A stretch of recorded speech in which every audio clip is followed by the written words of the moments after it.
Thank you, Madam Speaker. Let me join with you in welcoming all our students, our teachers, principals of colleges and universities, and others who are here this afternoon. Madam Speaker, this is my 7th year of making a contribution to sectoral debates. I'm deeply appreciative of the honor. I thank the people of St. Andrew Eastern for allowing me to serve. Thanks as well to the Most Honorable Prime Minister for giving me this privilege. Madam Speaker, I do not have words enough for the support and encouragement that my family provides.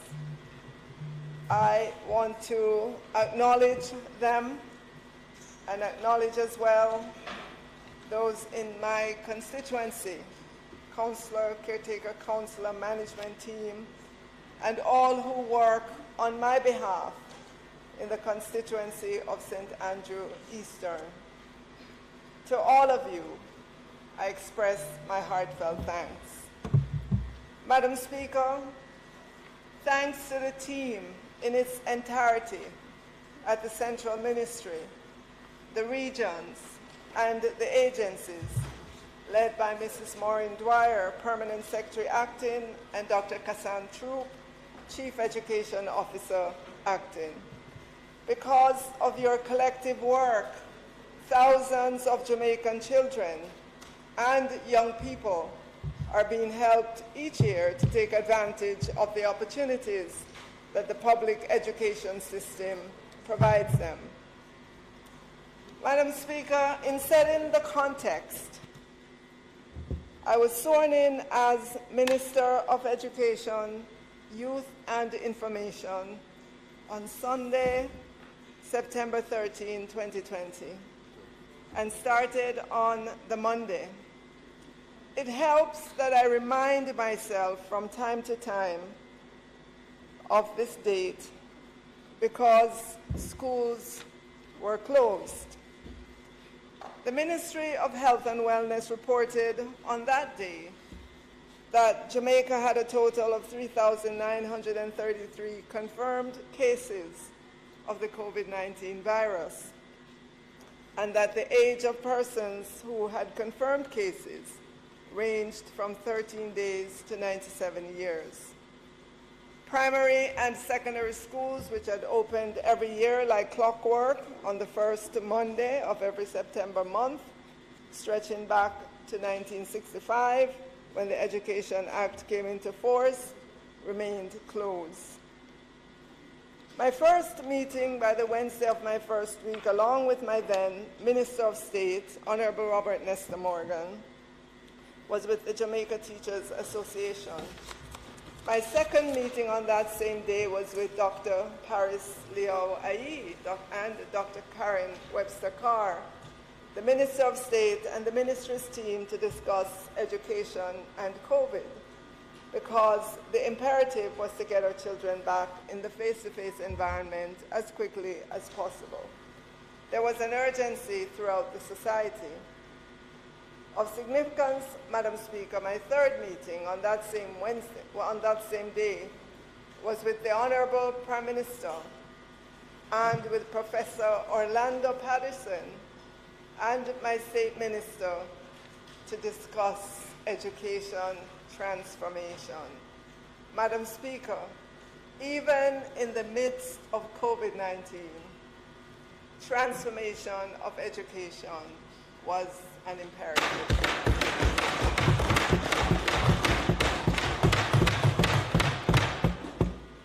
Madam Speaker, let me declare, despite ChatGPT, teachers still matter.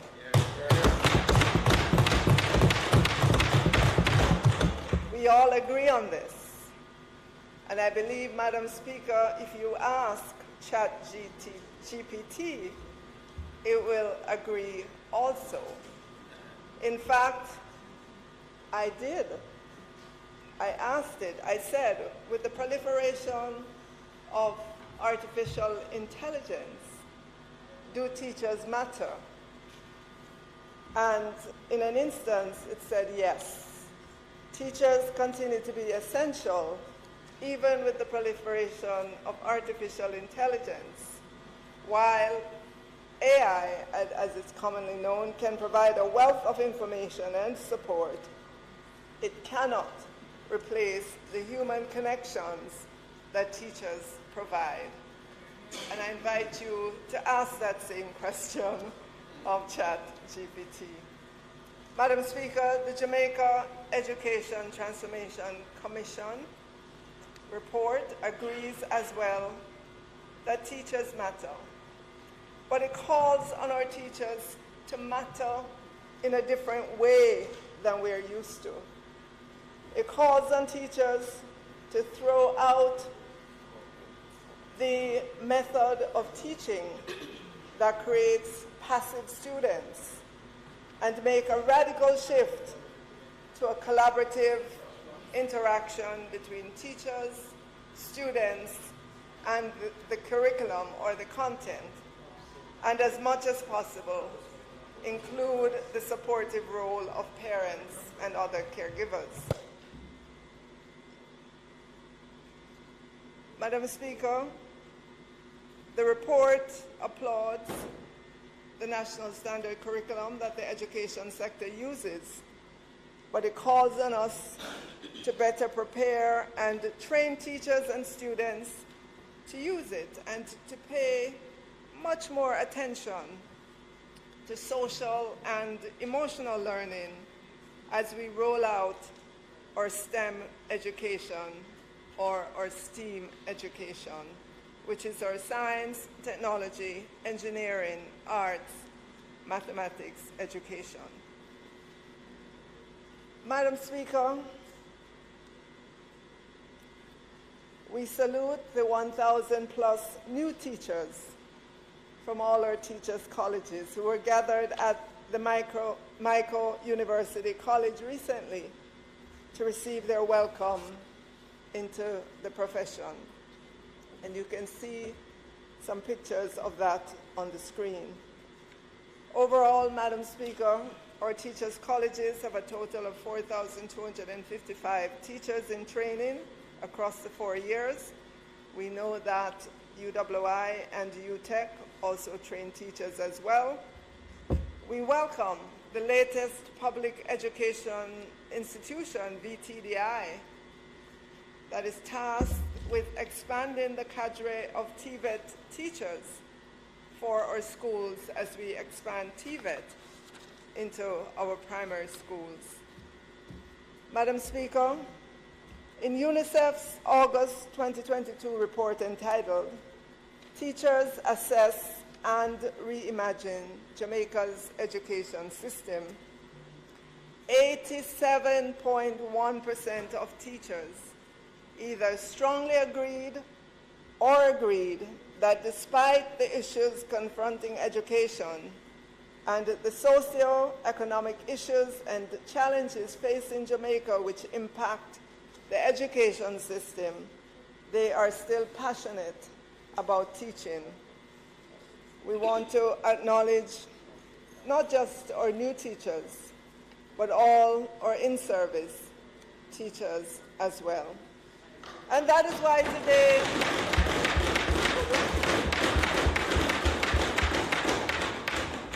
today, Madam Speaker, I am happy to report that 5,045 postcodes have been approved by Cabinet for classroom teachers, senior teachers, master teachers, health and family life education teachers, numeracy specialists, teachers' aides, teachers' assistants, and non-academic staff who have been teaching or working in the education system for many years without security of tenure, some for 5, 10, or more years. They will be regularized at last.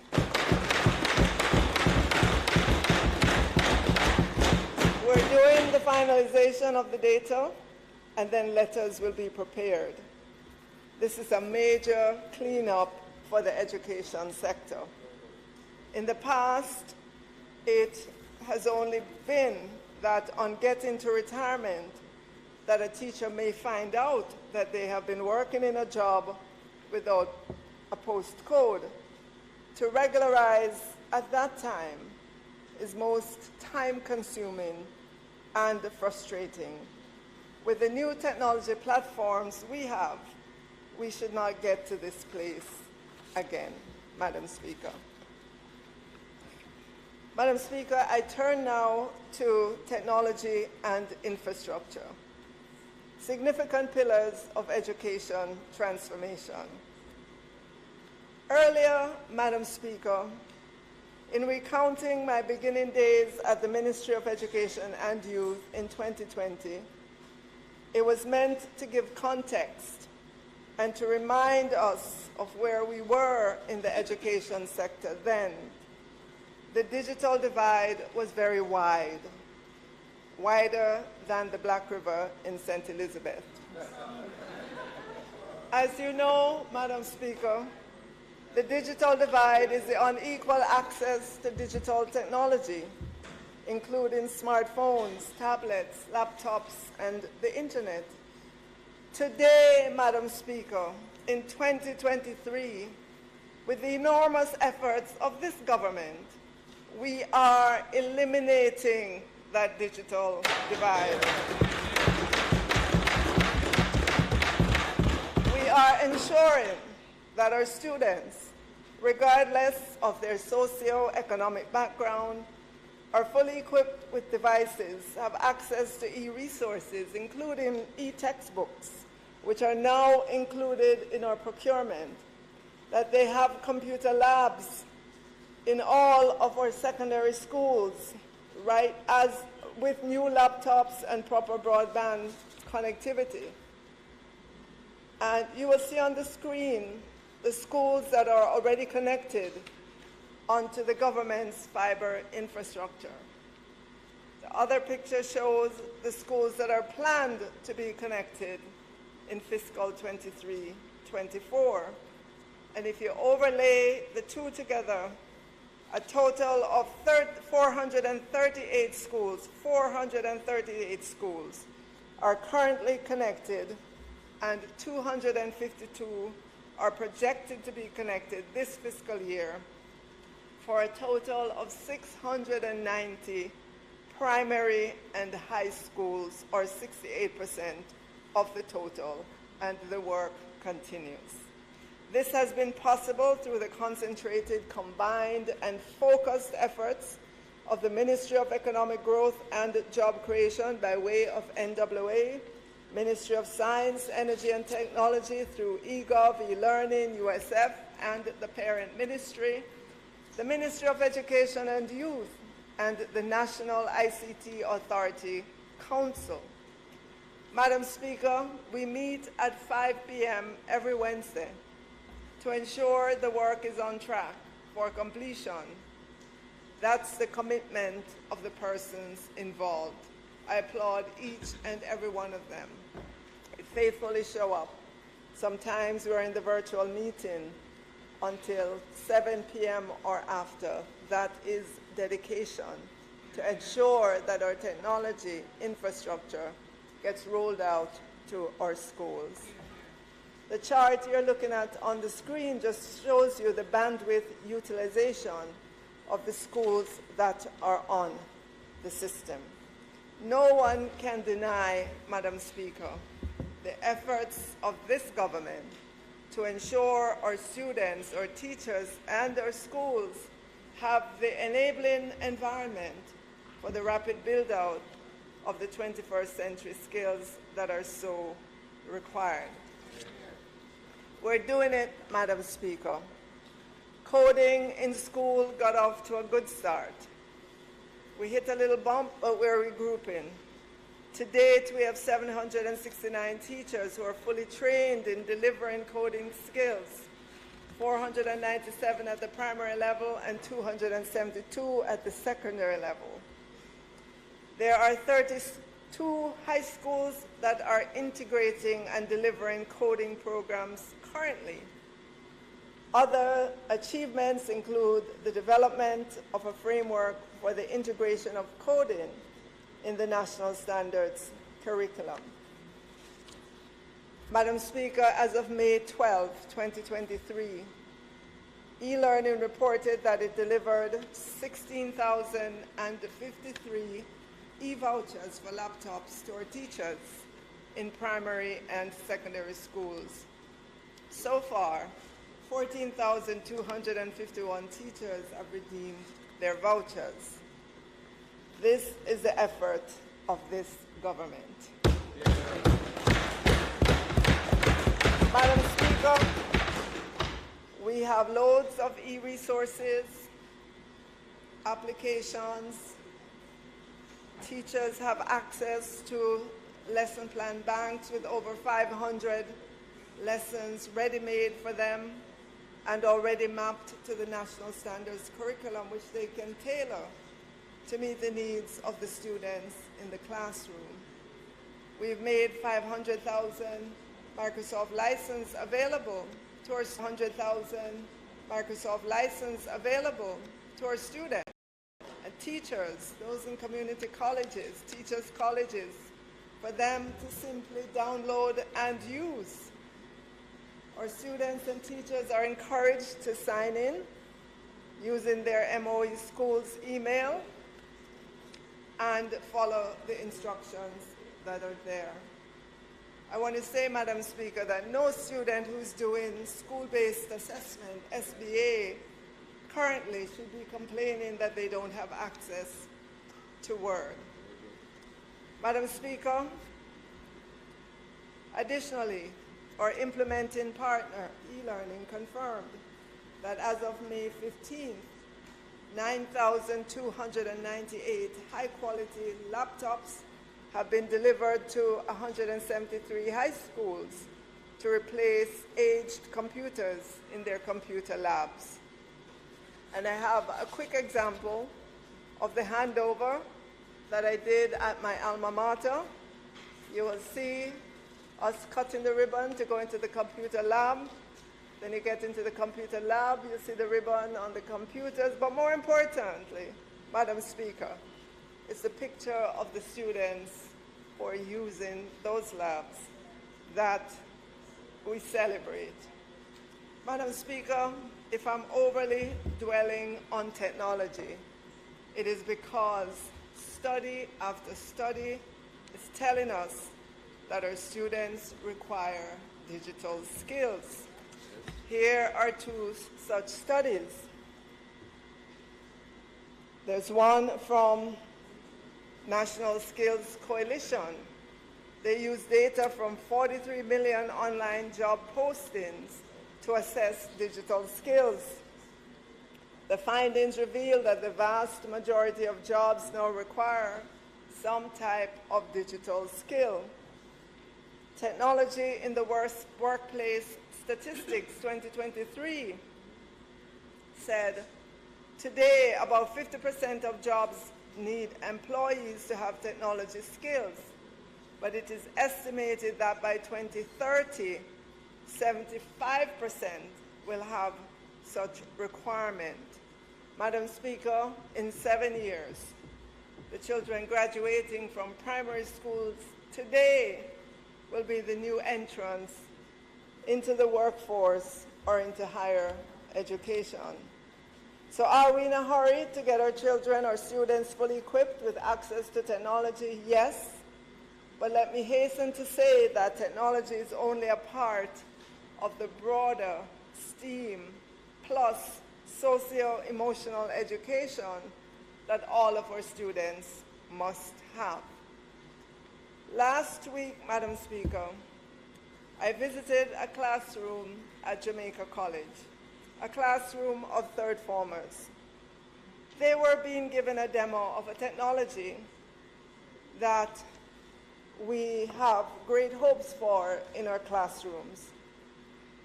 These third formers received a lesson on the human eye anatomy from a master teacher for science from not Jamaica College, but Immaculate Conception High School.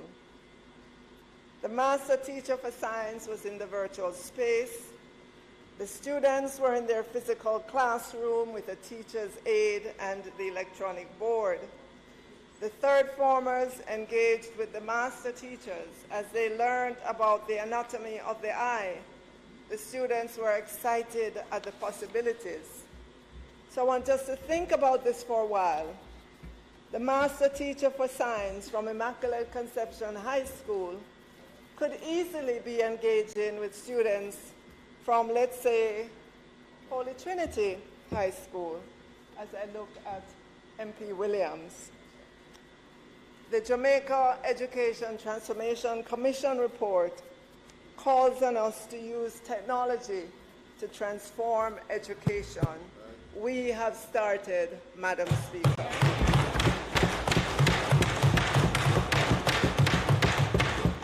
Madam Speaker, I turn now to school infrastructure, which is an important part of education transformation. Many of our schools were constructed many decades ago, and they served their purpose then. Today, we need a new vision of school infrastructure, and we have to set out to rebuild or remake our schools that have fallen behind in their infrastructure development. It is not beyond us, Madam Speaker. It will take time, but we want Jamaicans to keep this vision in mind. Our aspirations are for our schools to be architecturally pleasing, with lots of natural light streaming into the classrooms, for classrooms to have cooling or air conditioning powered by renewable energy, of which we have plenty during school days, for there to be calming colors, pleasing classroom furniture, and electronic boards rather than blackboards. Our schools should have properly equipped play fields for football and cricket and netball and track and field. There can be other amenities such as tennis courts or swimming pools as alumni groups see fit, but there must be a minimum provided by the government for all schools. Right. And I wish you could see those pictures better. They capture the essence of that vision. Madam Speaker, I know we already have schools with that vision right here in Jamaica, but just a few. We want a major transformation of our schools' infrastructure, Madam Speaker. In the meantime, while we hold that vision in our minds and are working towards it. Okay, this is Norman Gardens Infant School. Union Gardens Infant School. That's a picture there.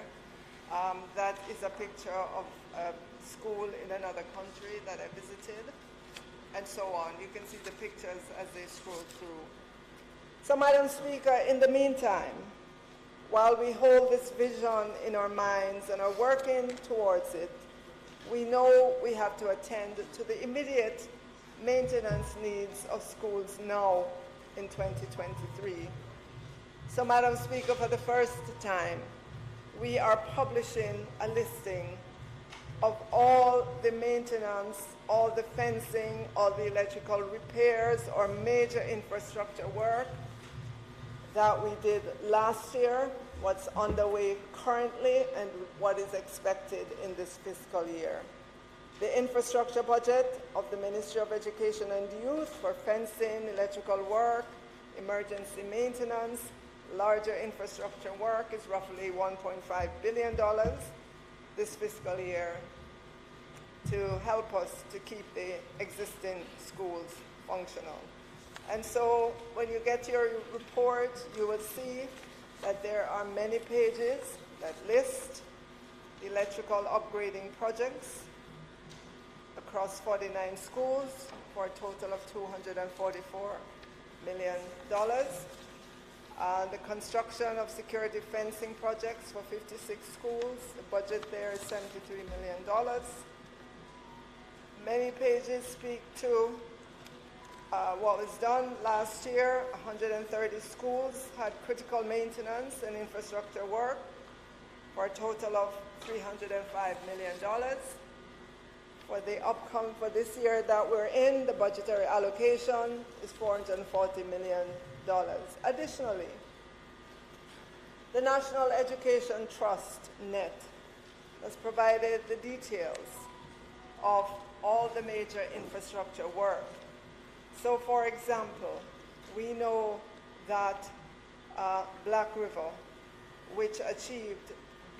High, which achieved practical completion in February of this year. We still have some work going on there in terms of their wastewater treatment, but when that is completed, that school will be able to be removed from the shift system for the upcoming academic year.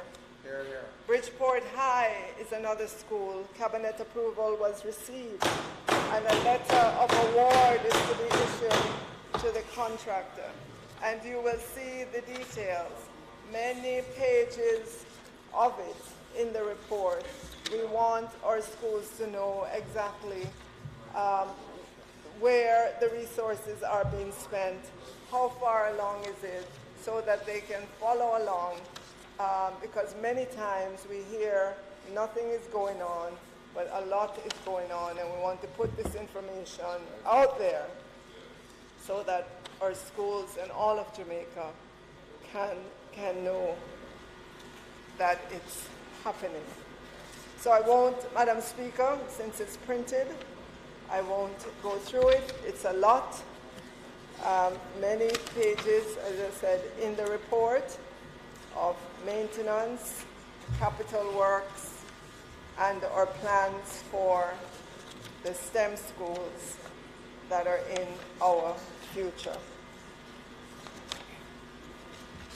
Madam Speaker, the Ministry of Education and Youth serves 1,010 public primary and secondary schools, 7 educational regions, 14 agencies, 10 divisions.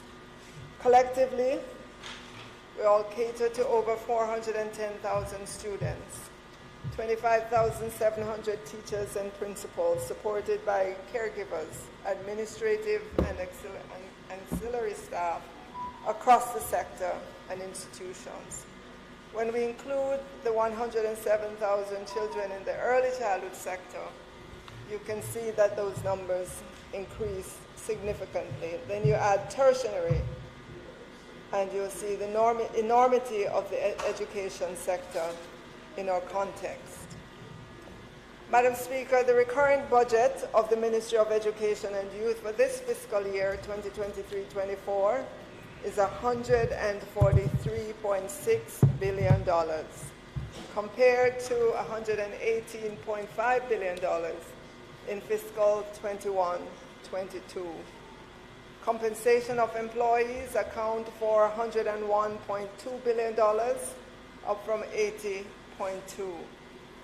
Across the 7 regions, our regional directors continue to give leadership to the heavy lifting required to organize, scan, and upload the electronic versions of mountains of paper files into the government's MyHR platform to enable greater efficiencies and ease the burden on our teachers, especially when they want to have their pay advice or a job letter, or they want to see how accurate is the information that the Ministry of Education and Youth has about their service in the sector. Additionally, Madam Speaker, the Ministry is moving to implement the government financial management system in schools. We are getting set up to have a pilot done, and this will help us to improve the management of the finances in school. Madam Speaker, it goes without saying, but I will say it anyways. The ministry is committed to the transformation of education. As was announced last year, the Prime Minister named an Education Transformation Oversight Committee, ETOC. During the course of the past year, working with the head of ETOC, Dr. Adrian Stokes, the ministry began the process of implementing recommendations from the report. We meet weekly. Partners that we brought on board include Mona School of Business that has been helping the ministry to develop a costed implementation plan and a monitoring and evaluation learning framework. We've had a number of consultations with wide-ranging stakeholder groups before and after the draft plan and framework. The groups include principals, teachers, students, civil society groups, international development partners, and the private sector to get their views as we seek to decide the best means for implementation and the requisite resources, including human, financial, technology, among others. Madam Speaker, we're working towards a successful implementation process, as education is a foundation on which all our creative and innovative skills are built, and the one which prepares our young people for the world of work and for life. A transformed education sector will undoubtedly contribute to a transformed Jamaican society. Yes. To this end, the ministry's mission of transformation must and will be predicated on providing a high-quality administrative system that is responsive and effective, and one that has greater accountability and relevance. It must be predicated on people who buy into and practice the tenets of respect, efficiency, high-quality customer service, just to name a few traits. Madam Speaker, the Jamaica Education Transformation Commission report was 2021 is divided into 7 broad thematic areas with over 190 recommendations. I'm sure if you read it, depending on how you count it, there could be more. But those 7 broad thematic areas are: 1, governance, administration, leadership, and legislation. Number 2, early childhood education. Number 3, curriculum teaching and teacher training. Number 4, the tertiary sector. Number 5, TVET in Jamaica. And it's interesting because this morning I gave the opening remarks at TVET conference here in Jamaica, a regional TVET conference here in Jamaica. And the 6th broad thematic area is infrastructure and technology, and the 7th area is finance. Under governance, administration, leadership, and legislation, it speaks to how our school boards are chosen, how decisions are made, the administrative efficiency, and the legislative agenda. In the crosshairs for serious amendments is the Education Act and regulations. Madam Speaker, I can report that substantial work has been completed on the amendments for the Education Act to the point of a working draft of the legislative proposal and a draft cabinet submission. Obviously, this will come to the Parliament and to be debated, but we want Jamaicans to know that significant work has been happening.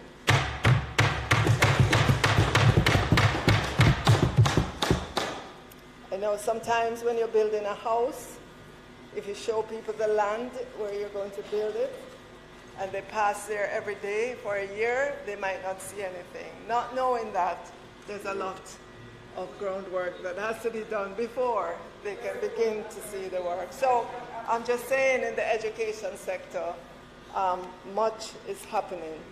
And in time, we will see the manifestation of that.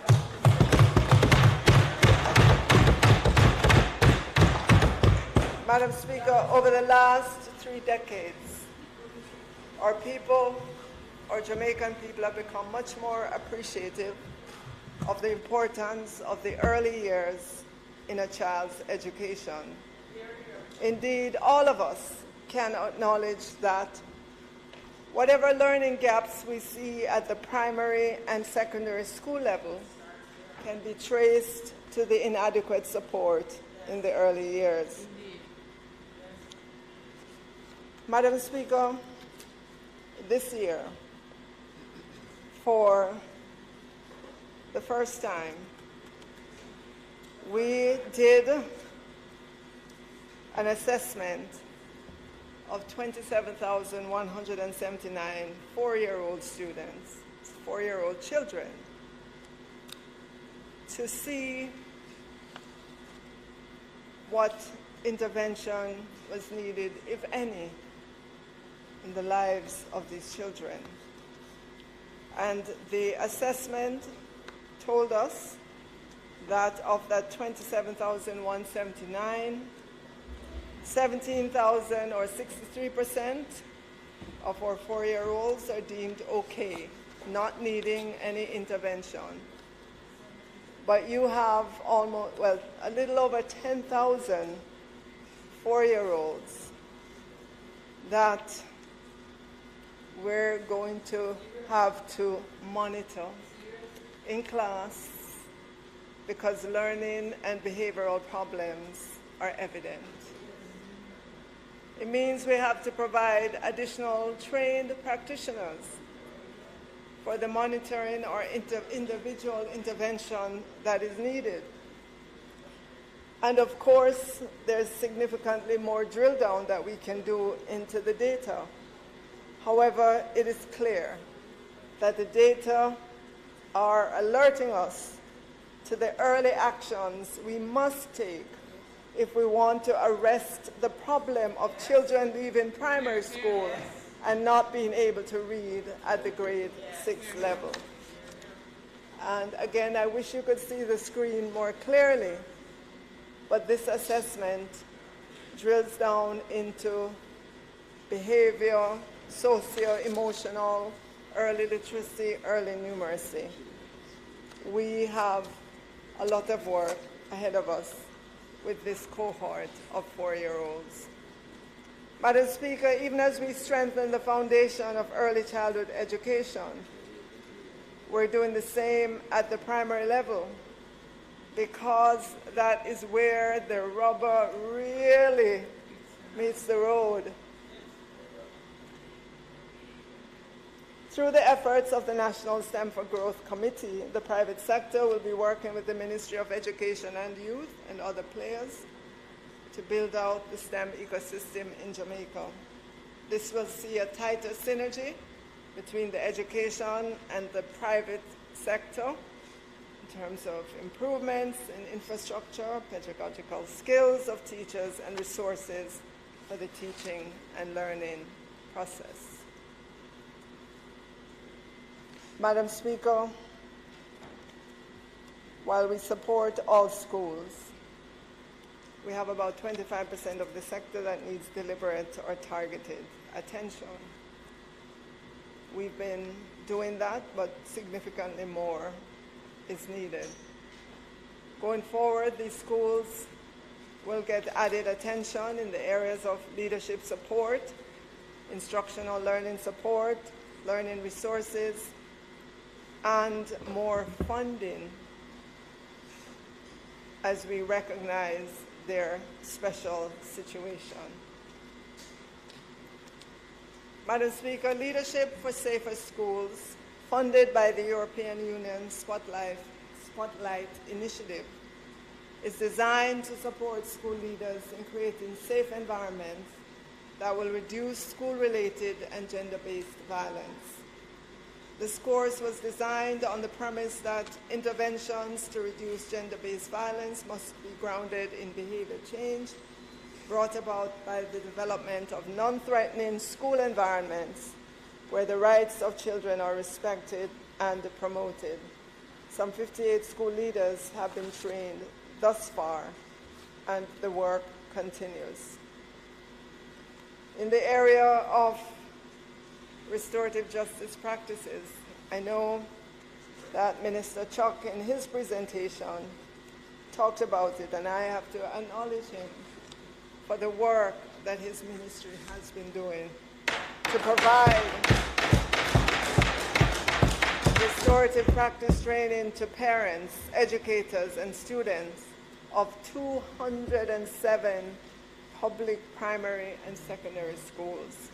At the end of March 2023, over 5,000 stakeholders in the education system were trained in restorative justice. And, Madam Speaker, as you know, restorative practice training is committed to equip stakeholders in the education system with conflict management skills as a strategy to reduce the incidence of violence in schools. For this fiscal year, Madam Speaker, both ministries are committed to train an additional, are you ready for this number, Minister? 30,000 students and educators from 500 public schools.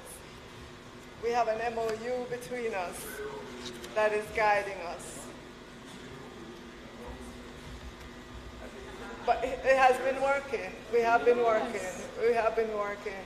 There are other initiatives, Madam Speaker, to help us in our schools to ensure that our children receive the assistance that they need to improve the social, behavioral, and academic outputs. Yes, especially for those students in schools where that are in environments that give rise to this.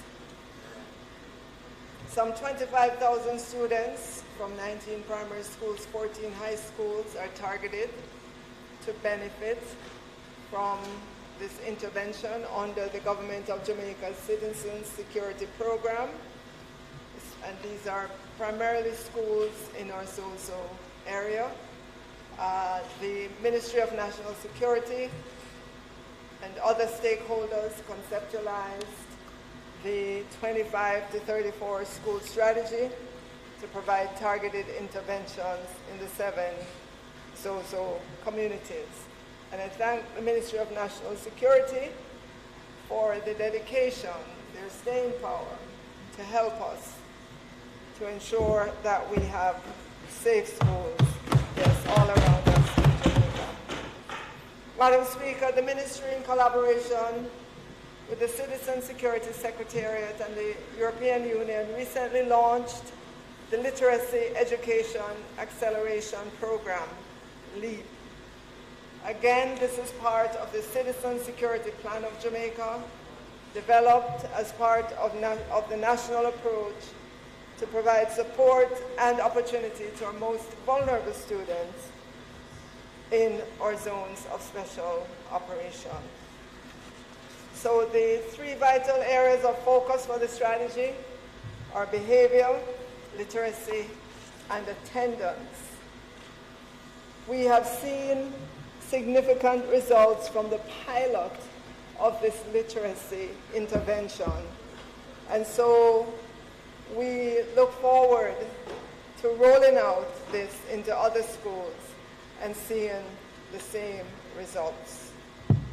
Madam Speaker, the National Parenting Support Commission has a number of initiatives to ignite increased parental involvement in the academic lives of their children. So far, we currently have 332 parent monitors across parishes of Jamaica, and that number is growing. We use technology with applications like the Stay Connected app. There are parent places across Jamaica. They're a one-stop shop where parents can gather to learn, share information, and connect to community resources. There are parenting education sessions to which parents can come. A total of 24,000, almost 25,000 parents have benefited to date from parenting education sessions. And of course, there are 2 helplines. These continue to respond to the various levels of parental need. Madam Speaker, we launched Civics in Schools curriculum on December 13, 2022. At the time when we did the survey, only 93 of the 1,010 schools offered civics at all in our schools. Today, that number is 291, and the number of schools is increasing.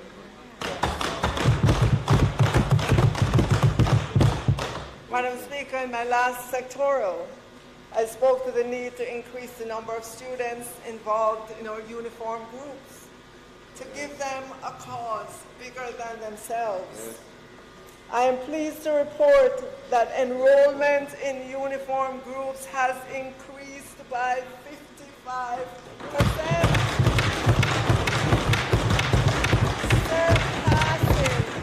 surpassing the pre-COVID-19 levels. Then, pre-COVID, there was about 14,000 students. Today, we're over 21,000 students. And of significance, Madam Speaker, we are seeing adults volunteering to be trained to help lead these uniform groups. They are to be commended. In the area of nutritional support, Madam Speaker, the government continues to provide more funding for children from our most vulnerable households, those on path. For this fiscal year, the aim is to feed 180,000 students.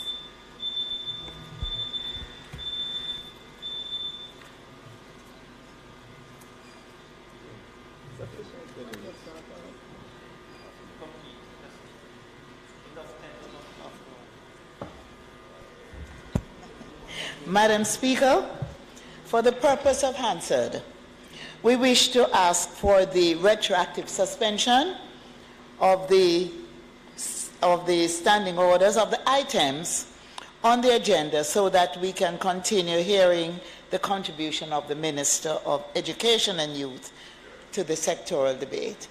And also ask for the approval of the Honourable House to enable her to continue her contribution for an additional 15 minutes or so in order to allow her to complete her presentation. Thank you. Members, there are 2 questions before the House. The first question is for the retroactive suspension of the items on the agenda to be suspended to bring us straight to public business, which enabled us to hear the Minister and for her completion. Those in favour? Aye. Those against? The ayes have it.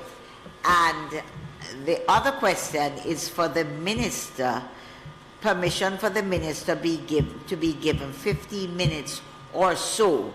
And I think the 2 important words here are "or so" to complete her presentation. Those in favour? Aye. Those against? The ayes have it, Minister.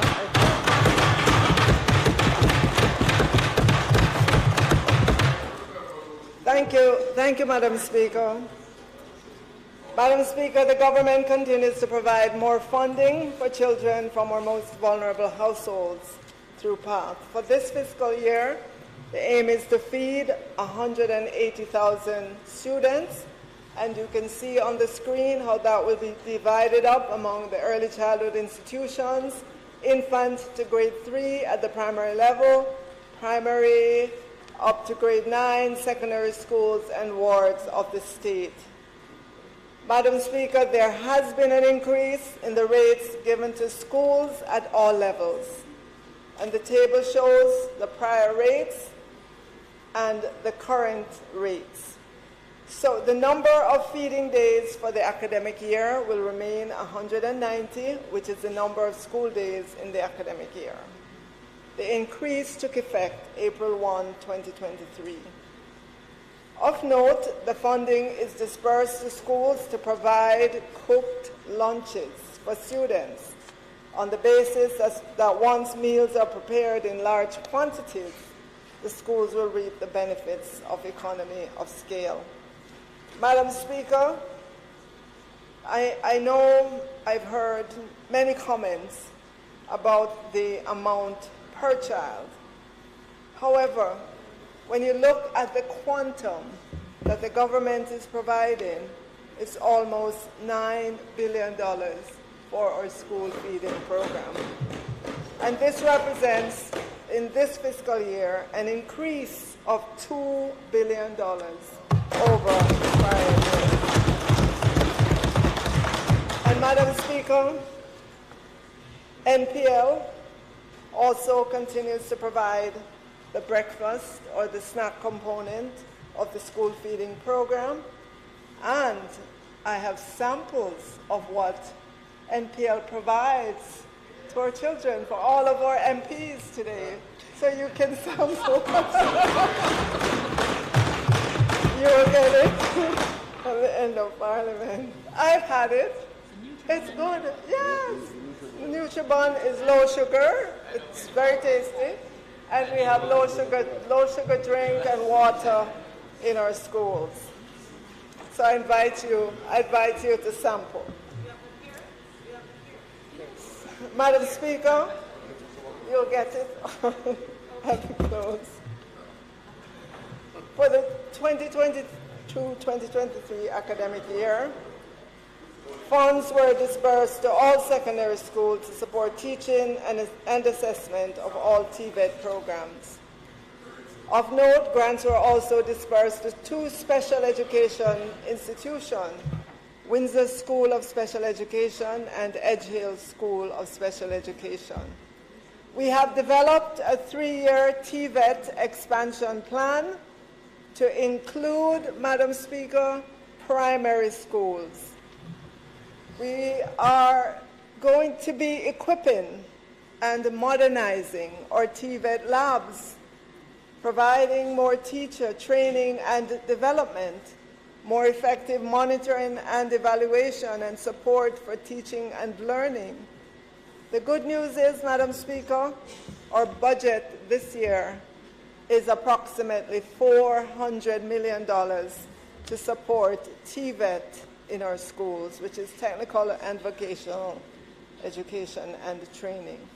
Madam Speaker, as the process of transformation continues for the education sector, we look forward to working with the National Council on Technical and Vocational Education and Training and the Vocational Training Development Institute, VTDI, that is now a public educational institution with the awesome responsibility for growing the cadre of teachers of TVET in the education system.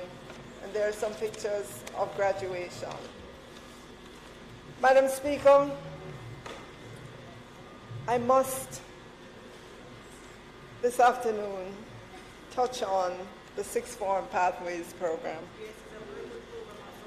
An important publication recently said that Jamaica has made a significant step in effectively raising the school leaving age to 18 years of age. This aligns with the most advanced TVET and education systems.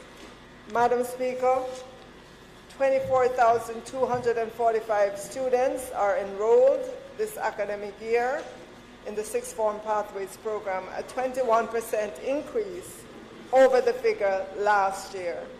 We will continue to monitor and look for new ways to engage students, especially those in the tertiary space who have demonstrated the aptitude for managing a more flexible arrangement where they can continue their education while being part of the workforce on a part-time basis. Currently, Madam Speaker, the program is offered in 167 high schools and 40 tertiary/post-secondary centers. The students benefit from continued educational opportunities under pathways 1, 2, 3. All students, Madam Speaker, have the opportunity to pursue Maths and English at CSEC or City and Guilds if they were not initially successful at grade 11. Each student enrolled in the Sixth Form Pathways program is also provided with the opportunity to complete training and certification in customer service. In addition, Madam Speaker, high school cadets, upon reaching grade 12, will have access to the Caribbean Vocational Qualification Cadetting Infantry Level 3 course. Madam Speaker, the Hospitality and Tourism Management Program is a 2-year course in 14 of our high schools currently. This is a joint initiative between the Ministry of Education and Youth and the Ministry of Tourism. This summer, a 4-week internship opportunity with Sandals Group has been arranged for the students and 2 weeks industry furlough for their teachers.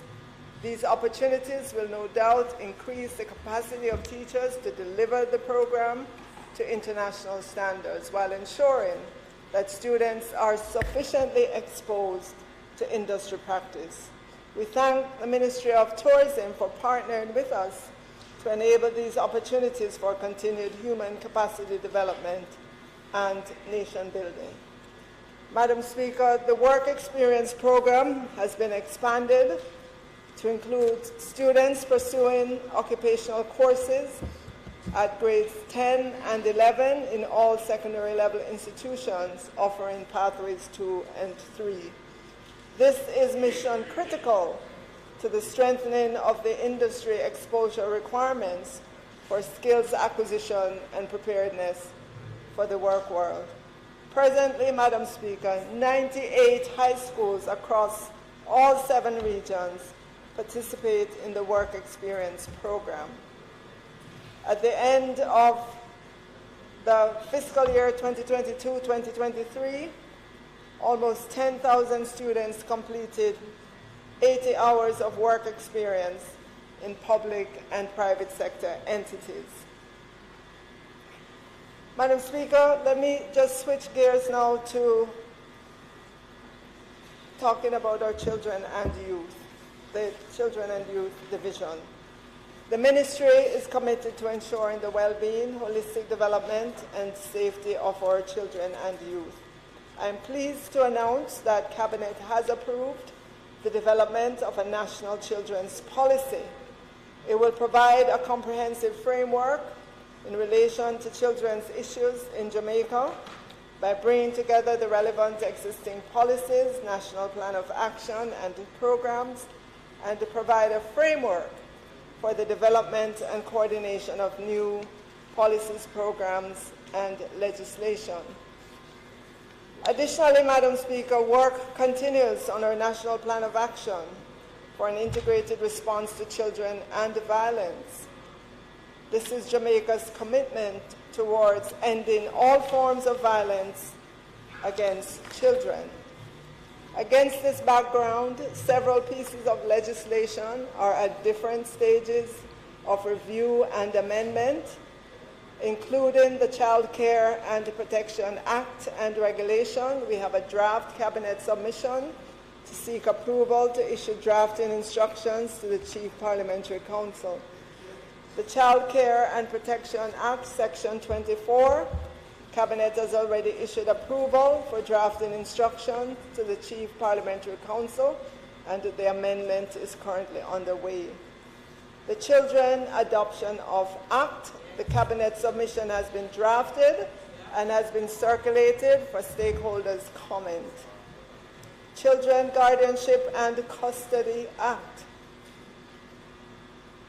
The review of this legislation will ultimately result in a repeal and replacement of the Act. A lot of work is going on it currently.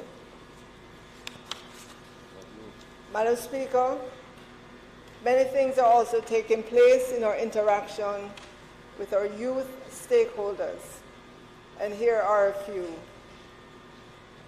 We have increased the number of mobile youth innovation centers across communities, and we have been having a host of job fairs, youth jam sessions dealing with various topics such as personal development, dealing with hurt.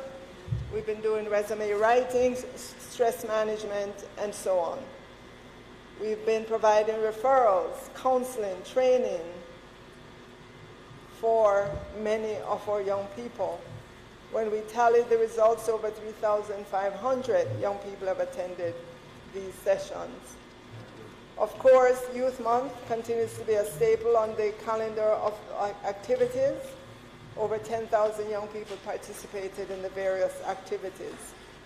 The National Youth Parliament of Jamaica is another very important event for young people, and that happened last November. We continue to highlight and award our young people through the flagship Prime Minister National Youth Awards for excellence.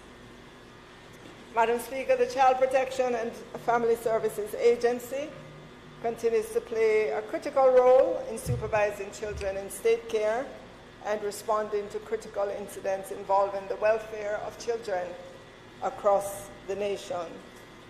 Too many of our children are abused by adults who should be looking out for their welfare. The CPFSA has begun to target communities for early intervention.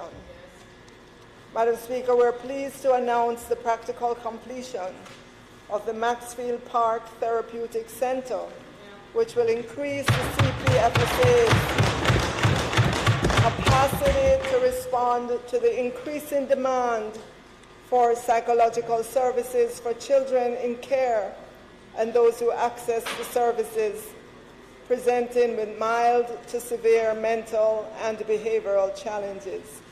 Our partner in the construction of this center is JCIP. Madam Speaker, I could not end my presentation without touching on the work of the National College for Educational Leadership, NCEL.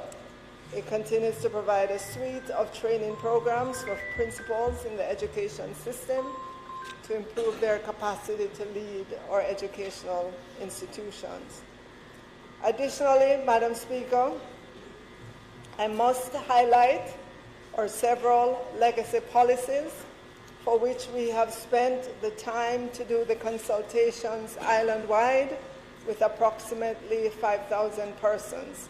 These policies are at different stages of readiness, and I will list them because I want Jamaicans to know that there's work going on the student dress and grooming policy, the special education policy, the National Safe School policy, the National School Nutrition policy, the language policy, and the higher education policy.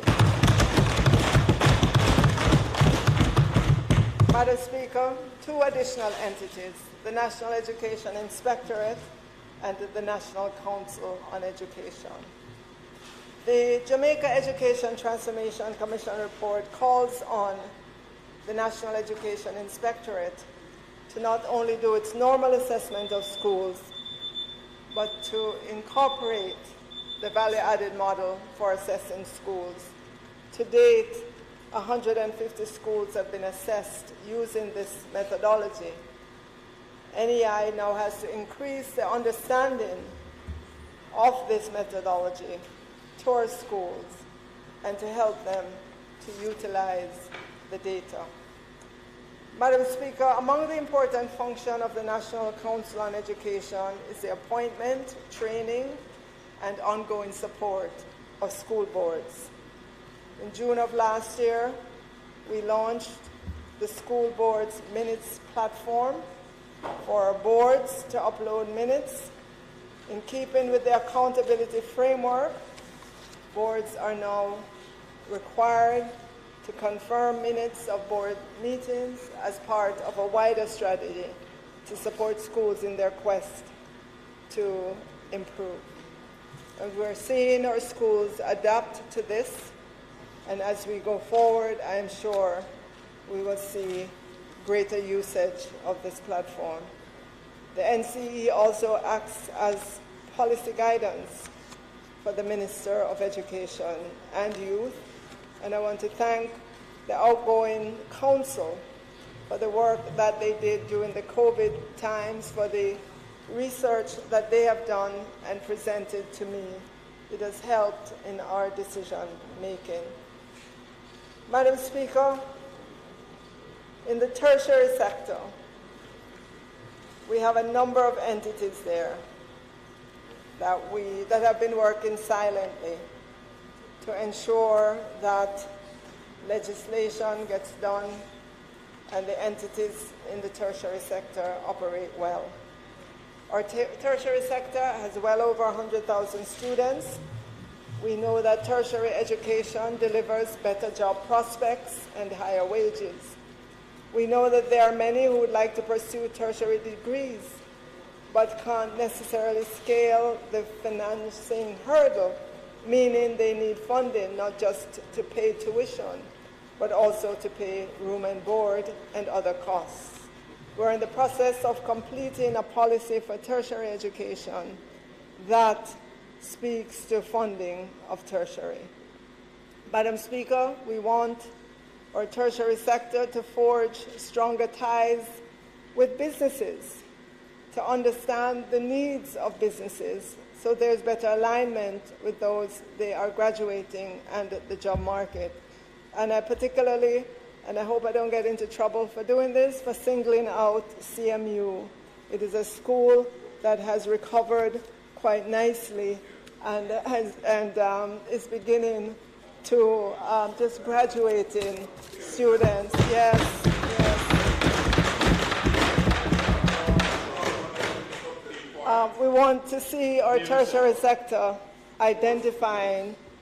We want to see our tertiary sector identifying and solving more of society's problems with their innovations. Not to be left out, Madam Speaker, our community colleges continue to provide opportunities for young people, with the Council of Community Colleges of Jamaica serving a regulatory function for the Occupational Associate Degree Program and the Sixth Form Pathways Program. Madam Speaker, I will end where I started. I'm gratified that we have done the work to sort out the 5,045 postcodes for our classroom teachers, senior teachers, master teachers, health and family life teachers, numeracy teachers, non-academic staff who've been working in the education system, some for many years without security of tenure. We welcome the 1,000 plus new teachers to the education sector. Teachers matter. We're spreading the philosophy of collaborative interaction between teachers, students, and the curriculum or the content to ensure widespread acceptance. It can deliver students who are able to read, write, and understand more than simple sentences. We are working on and will complete the licensing regime for teachers. We have and will continue to recognize and reward excellent teachers. Technology and infrastructure are a major focus. We have a new vision for the design of our schools We have and will continue to roll out broadband connectivity to our schools. Having completed the upgrade of all computer labs in all of our high schools, we turn now to upgrading the TVET labs. The budget is $400 million this fiscal year. Yes. Thank you. Under the TVET expansion plan, 55 schools will be specifically targeted for increased funding and resourcing to ensure students are exposed to industry standards. Madam Speaker, coding in school is being scaled up. We commit all our efforts to the 10,018 4-year-olds that have been identified as needing support to prevent them from struggling in primary and high schools in the years ahead. Madam Speaker, we commit to reinstituting all those things we know that worked, but were interrupted by COVID-19, and we have a list of them. We commit to ensure that we provide more mental health support, whether in the form of telecounseling, fully funded clinical services, increased posts in the school for those professionals, and establishment of the student support team approach at the school level. For special education support, we have to work on the infrastructure there as well: assessment, placement, and teaching and learning support. You heard the additional $2 billion the government provided to the school feeding program this year, and you've heard of the success that we're having in having our students join a uniform group. Madam Speaker, we continue to maintain our coordinated behavior management support with other ministries to help us in our schools. Madam Speaker, I'm grateful for the opportunity to contribute to the progress of transformation of education in Jamaica.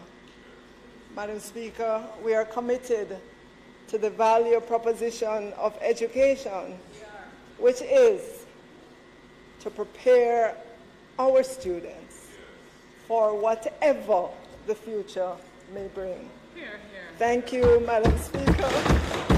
God bless you.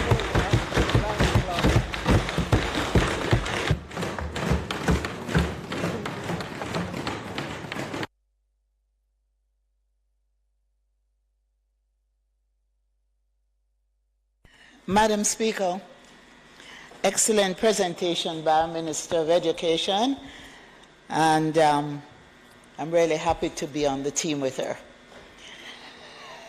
Madam Speaker, at this point I will ask for the recommittal. No, in fact, I now ask that the sectoral debate be suspended. Just before we suspend this debate, I too want to join with saying we congratulate the Minister for her very informative presentation, because it certainly indicates